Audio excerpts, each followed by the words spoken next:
Prior to 1904, the original Yohe building was a two-story frame building. A.J. Yohe had the three-story brick building constructed at what later became the center of the city's business district. The structure was built next to and extending over an older 1820s two-story brick house that was one of the first 5 brick buildings constructed in Monongahela. The remaining 4 have since been demolished. Adoniram Judson Yohe was a son of Samuel Yohe. He was named for famed American Congregationalist and Baptist missionary Adoniram Judson Jr., who at 25 was the first Protestant missionary sent from North America to preach in Burma. A.J. Yohe was born in 1848 in Valley Inn, Carroll Township, colloquially called Yoheville, owing to the number and longevity of the Yohe family members occupying the area since 1810. He was a cousin to the Yohe brothers, Louis, James, and Isaac, who had the planing mill and lumber yard.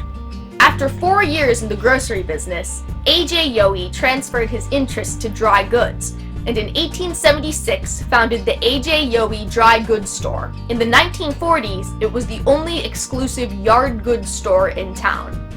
The two-story section is a prominent component of the 4th Street facade. It has cut stone lintels with scrolled corner blocks. Lintels are the horizontal elements at the top of the window and door openings.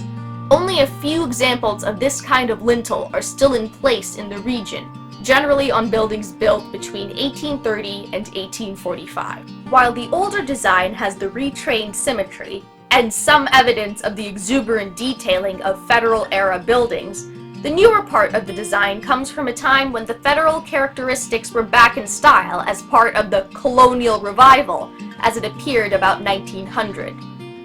Some details of the newer design, such as the pressed metal used in the cornice and turret, have some classical revival features, while the two-story corner turret as a whole feature is more characteristic of the Queen Anne style.